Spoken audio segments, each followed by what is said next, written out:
भगवान बाबा हनुमान जी को प्रणाम। महान त्यागी बाबा जुमदेव जी को प्रणाम। परमात्मा नमस्कार।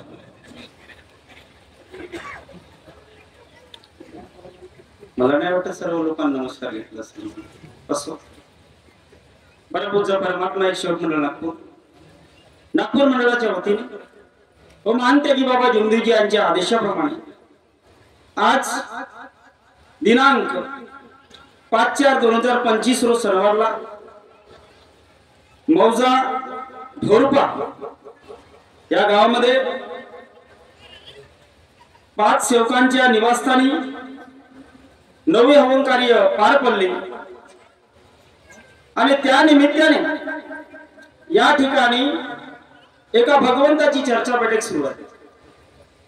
या चर्चा बैठकीमध्ये स्वयं सृष्टीचे रचयिता भगवान बाबा हनुमानजी उपस्थित आहेत। बाबांना माझा प्रणाम। दुखी कष्टी गोरगरिबांचे कैवारी, दुखी कष्टी मानवांना एका परमेश्वराचा परिचय करून देणारे, अंधश्रद्धा वाईट व्यसन यापासून प्रवृत्त करणारे, निष्काम कर्मयोगी, व्यसनमुक्ती जनक, मानधर्म संस्थापक महान त्यागी बाबा जुमदेवजी उपस्थित आहेत। बाबांना माझा प्रणाम। बाबांच्या भगवत प्राप्ती विधीमध्ये बाबांना खांद्याला खांदा लावून नाही, वेळोवेळी सहकार्य करणाऱ्या सर्वांच्या लाडक्या मातोश्री वाराणसी ह्या सुद्धा या ठिकाणी उपस्थित आईंना माझा नमस्कार। आणि चर्चा बैठक म्हटलं तर अध्यक्षाची आवश्यकता असते आणि आजच्या या भगवत कार्याच्या चर्चा बैठकीचे अध्यक्ष म्हणून आजच्या या बैठकीचे प्रमुख पाहुणे सन्माननीय श्री दयारामजी मेश्राम साहेब मार्गदर्शक गडचिरोली हे या ठिकाणी अध्यक्ष म्हणून उपस्थित साहेबांना माझा नमस्कार। तसेच आजच्या या भगवत कार्याच्या बैठकीचे संचालन करते म्हणून या ठिकाणी प्रामुख्याने उपस्थित सन्माननीय श्री गिरधरजी लांजीवर साहेब मार्गदर्शक नागबीड तथा माझे मार्गदर्शक या ठिकाणी संचालन करते म्हणून उपस्थित साहेबांना माझा नमस्कार। तसेच सन्माननीय आमचे ब्रह्मपुरी परिसरातील मार्गदर्शक घनश्यामजी शेंडे सर हे या ठिकाणी प्रामुख्याने उपस्थित साहेबांना माझा नमस्कार। अरेगाव परिसरातील मार्गदर्शक आमचे सहकारी मित्र सन्माननीय दिलीपजी राऊत साहेब हे या ठिकाणी प्रामुख्याने उपस्थित आहेत। सर्वांना माझा नमस्कार।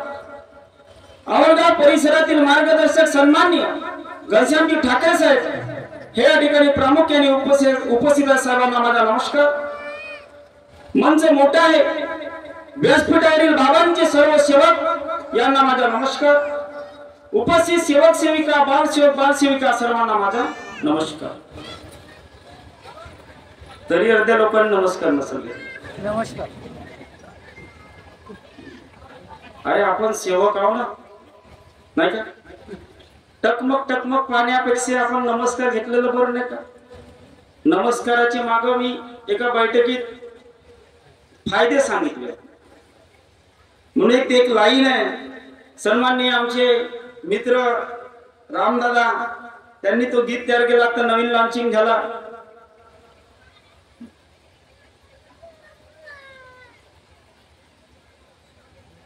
बघून कटकमक आता झाली या भेट। काय म्हणते रामदादा? आपली भेट झाली या ढोरपा या गावामध्ये म्हणून त्यांची एक गीताची लाईन की बघून कटकमक आता झाली या भेट, सेवकासी नमस्कार घ्याव का, सेवकासी नमस्कार घ्याव का, हात जोडूनी सेवक मार्गाची ओळख द्याव का, हात जोडूनी सेवक मार्गाची ओळख द्याव का। त्यांच्या म्हणण्याचे तात्पर्य की मानव धर्माची रूपरेषा काय। आजी नमस्कार। नाही आला आवाज. नमस्कार. या मार्गाची ओळख आहे. आदरपूर्वक प्रेमपूर्वक हे तर तुम्ही आत्ता लावलो आम्ही हुशार लोकांनी. बाबांनी नमस्कार शिकवलं. त्याच्यावर बोलतो थोडक्यात. बाबांनी आपल्या कधी पाया पडू दिली नाही, कधी कोणाकडून गुरु दक्षिणा घेतली नाही, कधी कोणाकडून सुपारीची अपेक्षा, चहाची अपेक्षा, कसल्याच गोष्टीची अपेक्षा केली नाही. निष्काम कार्य केले. आज कितीतरी लाखो परिवारांचे दुःख हे दूर कशामुळे होत आहेत माहिती? बाबा तर नाही आपल्यामध्ये. बाबाला कोण पाहिलं? शेंडे सरांनी पाहिलं, त्यांचे भाग्य आहे. नाही का? शेंडे सरांनी पाहिलं, त्यांचे भाग्य आहे. आणि आमचे दुर्भाग्य आहे. आमचे दुर्भाग्य आहे. परंतु मानते की बाबा जुमदुरीचे आम्ही सेवक झालो, हे त्याहूनही आमचे सौभाग्य आहे की आम्ही बाबाचे सेवक झालो. बाबांनी आम्हाला परमेश्वराचा परिचय करून दिला की तुझा भगवान तुझ्यापाशी आहे, तू त्याला सांग. बाबांच्या निष्काम कार्यामुळे आज कितीतरी लाखो परिवारांचे दुःख नाहीसे झालेले आहेत, होत आहेत, होत राहील. जोपर्यंत सूरज आणि चांद आहे तोपर्यंत आमच्या गोरगरीब दुःखी कष्टी लोकांचे दुःख सहज दूर होतील. याचं कारण एकच आहे, निष्काम सेवा. बाबांनी कधी स्वार्थ साधला नाही, निष्काम कार्य केले.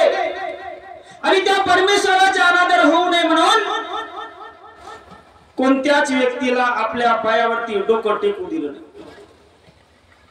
नाहीतर एखाद्या व्यक्तीने जर बाबाच्या पायावर डोकं टेकवलं, तुम्ही आम्ही एखाद्या एकमेकाच्या पायावर डोकं टेकवलं तर बाबा समजतात की त्या परमेश्वराचा अनादर झाला. असं का बरं? की जी शक्ती माझ्यापाशी आहे, बाबा म्हणायचे, ती शक्ती तुझ्यापाशी आहे. 1970 ला त्या ग्रॅज्युएट ऋषीला बाबाने शिकवलं. ग्रॅज्युएट होता, अंगठा बहादूर नव्हता, बाबासारखा 4था वर्ग शिकला नव्हता, या माझ्यासारखा अडाणी नव्हता, ग्रॅज्युएट ऋषी होता. बाबाने त्याला शिकवून दिला. बाबाला शिकवू शकला नाही आणि कोणी शिकवलं नाही. आणि काही लोकांनी शिकवण्याचे प्रयत्न केले, काही लोकांनी केले. आज आहेत काही उजळ पाडे. सेवक नाही, सेवकाला मी म्हणत नाही, सेवकाला म्हणू शकत नाही, माझी ताकद नाही, कारण तो बाबाच्या सेवक आहे. परंतु काही उजळ पाडे आहेत जे मार्गदर्शकांना शिकवण्याचे प्रयत्न करतात. त्या काळात बाबाला शिकवण्याचे प्रयत्न केले होते.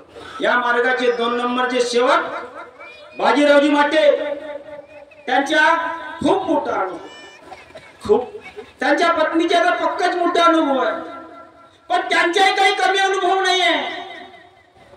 काय लोकांनी नाही केलं.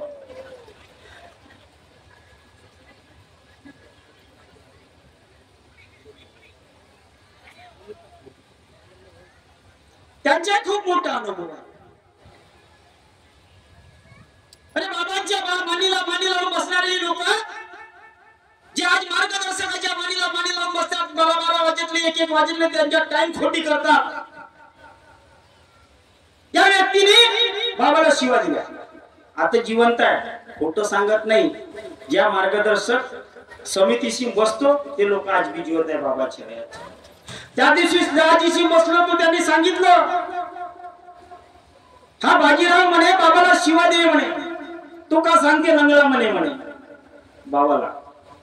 जेव्हा 1992 ला बाबाचे अर्धा पाय कापण्यात आलं, याच्या पूर्वी सांगलं होतं का बरं कापण्यात आलं, काऊन कापण्यात आलं, याच्या पूर्वी सांगितलं होतं मी. मग त्या व्यक्तीने बाबाला फसवण्याचे प्रयत्न केले.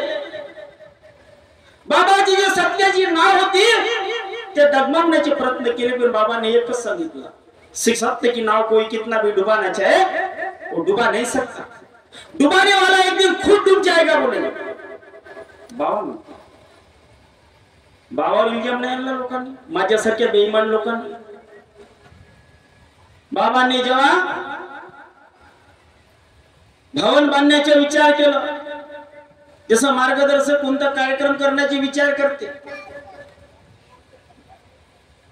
बाबाने आदेश दिला की चारचाराने ज्या पद्धतीने जमेल त्या पद्धतीने जमा करा. बरं माझ्यासारख्या एका बैमान सेवकाने सेवकामध्ये एक अफवा फैलवली. ते कोणती? की बाबा म्हणे पुरा धन एकत्र करेल आणि बाबाचा मुलगा अमेरिकेला शिकतो त्यांच्याकडे नेऊन देईल म्हणे. हे अफवा सेवकात पसरवली. बाबाला माहित होत, बाबा अंतर्यामी होते, मी भुयारला, तुम्ही काय करता मला नाही माहित, पण बाबाला माहित होतं बाबाचा सेवक नागपूरला काय करते बाबाला तिथं दिसत होते. बाबा अंतर्यामी होते. अरे अंतर्यामी म्हणण्यापेक्षा बाबाचे भगवंताचे स्वरूप होते. बाबाला त्या काळात आम्ही समजू शकलो नाही. बाबा तुम्हाला माहित आहे विनंती कोणी दिली, प्रार्थना कोणी दिली? व्यक्तीने नाही. बाबा एक स्वयं शक्ती होती. म्हणून बाबाने म्हटलं भगवान बोलता है, बाबा बोलता है, बाबा बोलता है, भगवान बोलता है. बाबा के शब्द भगवान के शब्द समझ के उस पर अमल करना चाहिए. हे बाबांचे शब्द होते. मग कोण बोलता है? बाबा के मुख कमल से कौन बोलता है ये हमें समझ लेना चाहिए. त्यांचे काय हाल झालं? त्यांचे काय हाल झालं? आता म्हणलं आमचे मार्गदर्शक साहेबांनी, लांजेवार साहेबांनी, कि कर्म तेरे अच्छे तो किस्मत तेरी दासी है, नहीं क्या, और नियत तेरी सच्ची है तो घर में मथुरा काशी है. त्यांचे हाल झालं.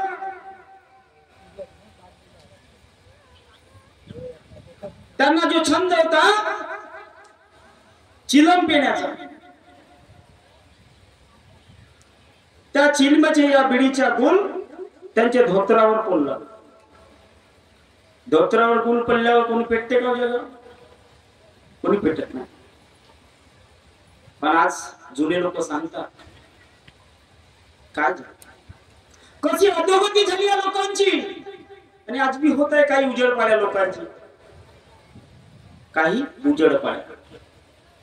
गुल धोत्रावर पडला आणि ते माटेजी पेटले.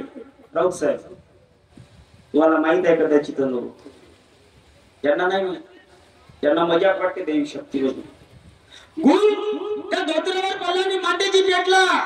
बाबाला घटना माहित झाली. बाबा भेटायला गेले आणि बाबांनी त्यांना गुरुभाव म्हटलं होतं, मानलं होतं. जसे आमच्या लांजेवरची भेटायला द्या तसे वाटत. बाबा त्यांना भेटायला गेले आणि बाबाला त्याने सांगितलं बाबाला माफी माग. केव्हा? कर्मकांड भोगल्याच्या नंतर. केव्हा?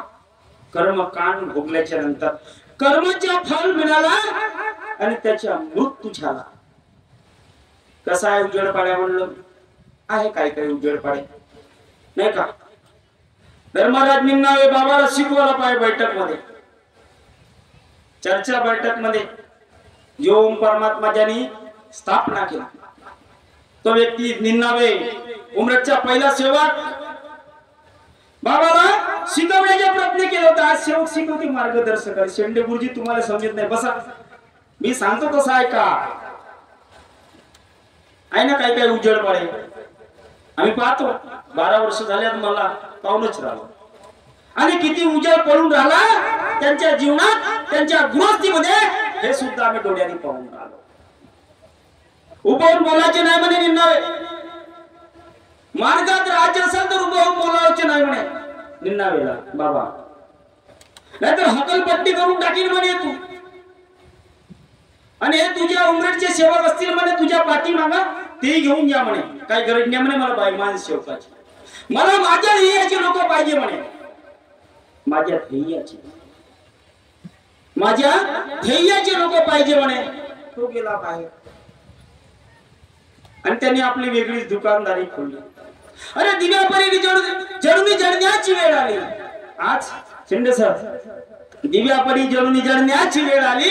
तारुण्य आम्हा सेवकांना करण्याची वेळ आली. तरी पण नाही जागलो आम्ही, तरी पण नाही जागलो आम्ही. म्हणूनच तर लांजेवार साहेबांना या ठिकाणी ढोलपामध्ये एवढी मोठी बैठक घेण्याची वेळ आली. का गरज होती आज सेवक संमेलनासारखा या ठिकाणी माहोल. एवढी पब्लिक तर कधी कधी सेवक संमेलन नाही राहत. काय एवढं मोठी शोक, काय गरज आहे लांजेवार साहेबांना सेवक संमेलन घेण्याची, नाही का? पण आम्हाला जागण्याची वेळ आली ना आता नाही जागलो तर केव्हा जागू शकत नाही। सेवक जाग जाओ, जागने की बारी आई है, अभी नहीं जागोगे तो कभी नहीं जागोगे, देर करने से भला सुधार करो, चुकलं सर माफी मागा। कोणतरी सांगितलं, त्यांनी सांगितलं एका सेवक दादांनी त्यांच्या मुलाच्या अनुभव शब्दाचे महत्व आणि चूक झाली असेल तर मार्गदर्शकापाशी सोडवणूक, शब्दाची सोडवणूक करणे खूप गरजेचे आहे। म्हणून आम्हाला जागण्याची वेळ आली, देर करने से भला सुधार करो, सुधारने की बारी हमारी तुम्हारी आई है। तुम्हालाच नाही म्हणणार, मलाही म्हणणार नाही का? मला सुधरावचे होऊ शकते विचारामध्ये, किंवा या ठिकाणी तुम्हाला ऐकण्यात चांगलं नसेल वाटत, नाही का? आता ऐकू वाटते नाही वाटत तुमची इच्छा। आधी कोणीतरी म्हटलं निष्काम भावनेने या मार्गाचे कार्य करा, गोंधळ साहेबांनी निष्काम आणि स्वार्थ। निष्काम काय? भगवंताच्या प्राप्ती करता काय आहे? 4 तत्व। निष्काम कर्मयोग साधण्या करता काय आहे? 4 तत्व। निष्काम कर्मयोग म्हणजे काय? बाबांनी कशासाठी दिली तत्व? उद्देश त्यांच्या बोलण्यामागे चांगलं होतं आणि माझ्याही बोलण्यामागे त्यांच्या चांगलंच होतं। त्यांच्या ऐकण्यात या तुमच्या ऐकण्यात समजीचा फेर आहे, विचाराचा फेर, की परमेश्वरी कार्याला येताना कोणता स्वार्थ मनात ठेवू नये। कसला? आम्ही पाहतो काय काय उजड पाल्याला बोलायला नाही मिळालं शेंडे सर, तो तिकडे जाऊ फुटाने फोडते। मग लांजेवार साहेबांच्या बरोबर आहे का? स्टेजवर बसवते, मला बोलायला देत नाही, आम्ही पाहणार। स्टेजवर बसवते, आम्हाला बोलायला देत नाही, या स्वार्थ नाही का? होय का नाही? कोणत्याच मनात स्वार्थ बाळगू नये, या स्वार्थ ठेवू नये। पण आम्ही या मार्गात फक्त स्वार्थासाठी आलो असं बाबांचं खुला म्हणणं आहे, डायरेक्ट ओपन म्हणणं आहे।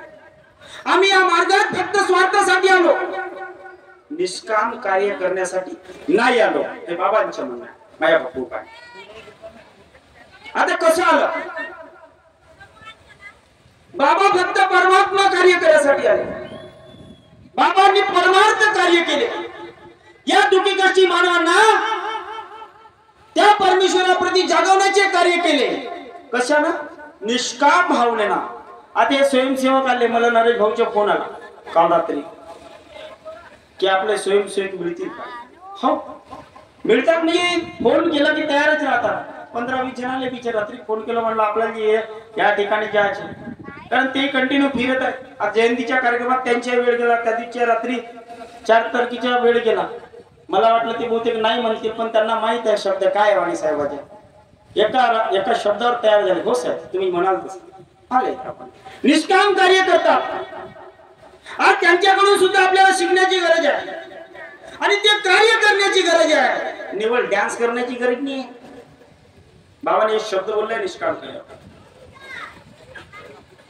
जब इस मार्ग में काय म्हणतात बाबा कि जब इस मार्ग में निष्काम कार्य करने वाले लोग तैयार होंगे, तब इस देश के अंतरी मंत्री संतरी इस मार्ग के पीछे दौड़ेंगे।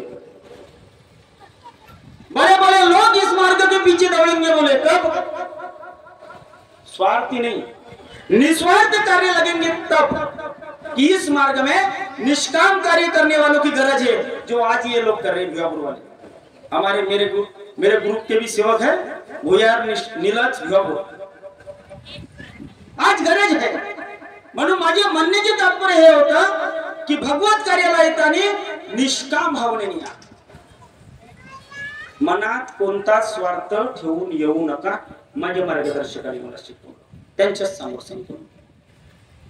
कसला स्वार्थ? की मला या ठिकाणी बोलायला मिळेल, या ठिकाणी पद मिळेल, बसायला मिळेल, मला मान मिळेल, सन्मान मिळेल, याकरता आम्ही मानव धर्माचे जुळलो नाही। आम्ही जुळलो आमचे दुःख दूर करण्यासाठी। मग दुःख दूर झाले, मग आता कशाचा स्वार्थ आहे? परंतु नाही ना, दुःख दूर झाले तेपर्यंत थांबलो नाही, त्याच्या पलीकडे शेवट विचार करून राहिला की मला काहीतरी मिळावं। तो स्वार्थ मनात कोणताही ठेवू नये, हे माझे त्या मागे बोलण्यामागे कारण होतं. निस्वार्थ कार्य करावे परमेश्वरी. आणि बाबा म्हणतात की या मार्गात हे सर्व सेवक, मी सुद्धा या मार्गात फक्त स्वार्थासाठी आलो, परमार्थ कार्य करण्यासाठी नाही आलो म्हणे. आणि खरी गोष्ट आहे, 2-2 महिने 3-3 महिने महिना सेवक भगवत कार्याला जात नाही, बैठकीला जात नाही. मग स्वार्थच आहे ना, स्वार्थच आहे ना. येथून काहीतरी तुम्ही घेऊन जा. हे बरोबर बोलले गोल्हार साहेब की या ठिकाणी आले, या ठिकाणी आपण आलो तर काहीतरी घेऊन गेलं पाहिजे. नाही तर 300 रुपयाची रोजी आणि 200 रुपये पेट्रोल, 500 रुपये जातात. काय मतलब राहणार नाही येते येण्याचं. एक जरी आपण या ठिकाणी अनुभव घेऊन गेलो, आपल्या जीवनाचे सार्थक होईल. की आपण कुठे चुकतोय, आपल्या जरी कर्मकांडामध्ये आपण फसलो, त्याची सोडवणूक कशी करायची, ह्या सुद्धा गोष्टीचा निवारण या बैठक मध्ये होत असतो. माझ्या आईच्या जीवनातला अनुभव आता ताजे अनुभव. माझ्या वेळाने अंगठा बहादूर लिहिता येत ना, वाचता येत. कधी कधी काही बोलून टाकल तोंडातून, याची भांडणे. बोलेल म्हणजे वाईट असं नाही, पण मर्यादा तोडून बोलेल याची भान नाही. पण बिचारी आज आवरली आणि सावरली. पण तिच्यावर एक प्रसंग आला, तिला मूळव्याधीचा विकार निर्माण झाला. आता मूळव्याध अशी होती की ती कोमाची मूळव्याध. आपण तर कधी पाहिलं नाही ना, आपल्याला ते समजत नाही. कोमाची मूळव्याध तिला निर्माण झाली, बसणं होत नव्हतं. 2 दिवस खूप तकलीफ भोगली. तिनं मलाही सांगली नाही, कारण की मी नुसतं फिरत राहतो. त्याच्या पायी कधी कधी बोलणे खावं लागते. परमार्थ कार्य करण्याचा उद्देश माझा एकच आहे. माझा एकच उद्देश आहे फिरण्यामध्ये, फक्त परमार्थ कार्य. कारण की बाबाने जो शब्द बोललाय तो शब्द मला चुभला आहे. एक शब्द मी बाबाचे 20-20 वेळा, 25-25 वेळा ऐकले. तिला दुःख झालं आणि तिनं काय केलं, मी कधी कधी अनुभव सांगत राहतो घरी की आई मी या ठिकाणी गेलो होतो, ते सेविका रडली होती. त्या दिवशी राजोल्याला गेलो होतो, त्या सेविका ताईने का खूप सुंदर अनुभव सांगितला. आता इथं साहेबांनी सांगितलं धागे बांधते पायाने. त्या राजोल्यात अनुभव, भयंकर अनुभव भेटला त्या सेविका ताईच्या माध्यमातून. आणि ते आमचे मार्गदर्शक कारमोरे साहेब, सहकारी मार्गदर्शक, त्यांच्या माध्यमातून बाबाच्या काळातला त्यांनी अनुभव सांगितला, धागे दोरे बांधता येत नाही. तर मी घरी अनुभव सांगत राहतो. त्या माध्यमातून तिने काय केलं, भगवंताला विनंती केली, योग मागितला आणि 2 ते 3 दिवस ज्योतीला तेल लावला. कारण मी अनुभव सांगत राहतो, ज्योतीच्या तेलात खूप पॉवर आहे. कॅन्सर बसला, कॅन्सर बसते ज्योतीच्या तेलानं. काय पॉवर आहे तेलामध्ये, किती पॉवर आहे. आणि तिने 2 ते 3 दिवस ज्योतीच्या तेलाचा उपयोग केला. 4थ्या दिवशी पूर्णपणे तिचा मूळव्याधीचा विकार खतम झाला आणि 4थ्या दिवसापासून वणीला जात नाही. ही परमेश्वरी कृपा. तिने आपला अनुभव घेऊन पाहिला. मी नेहमी सांगत असतो आपल्या घरच्या लोकांना की तुझ्या भगवान तुझ्यापाशी खूप सांग. माझ्या मुलींना मी स्वतः तीर्थ बनवायला लावतो, सर्व सांगायला सर्व. अरे सर्वाच्या भगवान सर्वापाशी आहे, मला सांगून काय करते, त्याला सांग. तो तुझी ऐकतो, पण ऐकतो केव्हा, अरे तुझ्यापाशी असेल तेव्हा ऐकल ना. नाही मी माझ्या भगवान भुयारला ठेवून आलो आणि ते खाली घर कुत्तो करायचं म्हणून आलो नाही का. देव आहे देवाऱ्यात, देव आहे देवाऱ्यात आणि आत्मा खाली आहे बाबा म्हणे. देवाला घरी ठेवलं म्हणे, तुम्ही फिरत्या म्हणे. मग कोणीतरी घुसल म्हणे आणि येईल म्हणे सैतान. आणि येत आहे, आता पाहून राहिलो आम्ही, आता पाहून राहिलो आम्ही, आता सैतान येत आहे. म्हणून भगवत कार्याला येताना कसल्याच प्रकारचा कोणताच मनात स्वार्थ ठेवू नये. हा येथून घेऊन जाताना भरपूर काही घेऊन गेलं पाहिजे. एक टाइमचं जेवण नाही भेटलं तरी चालेल, पण या ठिकाणून जाताना परमेश्वरी गुणांच्या साठा, दैवी शक्तीचे अनुभव हे घेऊन जाणे खूप महत्वाचे आहे. नाही तर आमचे परवीन भाऊ संचालन करत राहते कधी कधी. त्यालाही वाटायचं मी रोजी सोडून आलो इकडं, मला लागण्यावर साहेबांना बोलूच नाही दिला नाही का. म्हणजे आला त्याच्या मनात स्वार्थ. हा स्वार्थ स्वार्थ आणि निष्काम सेवा याच्यात फरक आहे. आणि संगत, आमचे जुने लोक म्हणतात की पंगत चुकली तरी चालल, पण संगत नाही चुकली पाहिजे. कारण संतांनी म्हटलंय अमृताची वेळा निंबावरी गेली आणि खाली कशी आली, संगती आली ना. आज पाहून राहिलो आम्ही. अरे आम्ही मी बाकीच्यांना सोडा, मी ज्या संगतीत होतो 4 वर्ष मार्गात राहून कर्मभोगी होतो, कर्मभोगी. आज संगत मिळाली आणि पंगतही मिळाली. आज या ठिकाणी बोलण्याचे मोकाला. आणि तुम्ही मला ऐकून घेता माझ्यासारख्या लहानच्या व्यक्तींना, हे माझे खूप मोठे भाग्य आहे, नाही का? हे खूप मोठी भाग्य आहे. म्हणून संगतही खूप महत्वाची आहे. कारण संगतीमुळे काय होऊ शकते आणि काय काय होते हे आम्ही पाहिलं आहे. आता नमस्काराचं थोडक्यात राहिलं होतं, पाहिलं मी सोडलो होतो बोलण्याच्या अभावामध्ये. नमस्कार आदर शिकवते, प्रेम शिकवते, नम्रता शिकवते. नमस्कार हा परमेश्वराचा आदर करण्याची क्रिया आहे. तर नमस्कार, नमस्कार गबने भाऊ, नमस्कार भाऊ, या नमस्कार भाऊ हे क्रिया नाही. अरे आपण जरी भेटलो एकमेकाला तर त्या परमेश्वराचा आदर करण्यासाठी 2 हात जोडू शकत नाही का? प्रणाम करताना जोडतो ना भाऊ, नाही का? प्रणाम करताना जोडतो, जयघोष करताना जोडतो. हा सर्व मानवाचा जय म्हणजे मानव धर्म की जय म्हणताना जोडतो. आणि त्या परमेश्वराचा आदर करण्यासाठी जोडू शकत नाही का? म्हणून नमस्कार घेताना दोन्ही हात जोडून घेतला पाहिजे, त्या परमेश्वराचा आदर केला पाहिजे. हा नमस्कार शिकवतो आपल्याला, नाही का? प्रणाम तर करतो भगवंताला जागृत करण्यासाठी, प्रणाम करतो ना. मग आपण एकमेकांना नमस्कार करतो, हा परमेश्वराचा आदर करण्यासाठी. नाहीतर त्याची माय पटत नाही त्या गोटे फोडे भाऊची, भिकारी घेऊ, नाही का? तू इकडं गोटे फोडे भाऊ राहते, मी तिकडून पलटी मारून तिकडे चालला जातो. मग तो आदर पण आदर नाही का? नाही का? म्हणून सेवकांनी आज जागण्याची गरज आहे. आज आमची गुरस्ती आमची मागं काऊन आहे, आमची परिस्थिती मागं काऊन आहे? या मार्गाचा सेवक दुखी कष्टी गरीब राहू शकत नाही, असं माझ्या बाबाचा दावा आहे. बिलकुल दावा आहे, माझ्या बाबाचे दावा आहे. रामटेकला बाबांनी दावा केलं की या मार्गात आलेला सेवक दुखी कष्टी गरीब राहू शकत नाही. पण आज आहो ना आम्ही, आज आहो. मग एखादा सेवक समोर गेला, त्याला आमच्या सेवक असतो चलते, त्याची पाय खिस्ती, याला येथून आणलं असेल त्याने तेथून आणलं असेल का? याला अनुभव नाही ना, याला त्या परमेश्वरी गुणांचा अनुभव नाही. आज मी चांगले चांगले धंदेवाले पाहतो, चांगले चांगले कर्मचारी पाहून आलो, आज पुरे कर्जबाजारी. आम्हाला योग नाही प्राप्ती, हे नाही प्राप्ती, ते नाही प्राप्ती. काऊन नाही प्राप्ती? काऊन नाही प्राप्ती? एक थोडं का अनुभव घेतो, वेळ कमी आहे, थोडक्यात एक अनुभव याच्यासाठी की मानते की बाबा जुमदेजी पास एक सेवक बसला होता, त्या सेवकाचे ना बहुतेक बाजीराव माटेच होऊ शकते. एक सेवक बसला, बाबा मार्गदर्शन करत होते, साईडला बसला होता. एक माझ्यासारखा उजळपाड्या सेवक आला, बाबाला नमस्कार केला, नमस्कार घेतला आणि बाबाला एक समस्या सांगितली. कोणती?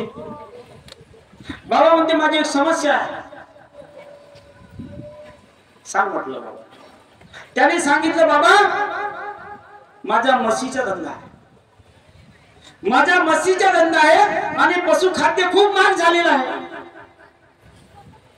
ढेप वगैरे नाही का? पशुखाद्य माणसाने खाण्याला नाही, पशुखाद्य खूप महाग झालेला आहे बाबा, मला दुधात पाणी टाकल्याशिवाय परवडत नाही का? बाबाला म्हणतो तो दुधात पाणी टाकल्याशिवाय परवडत नाही.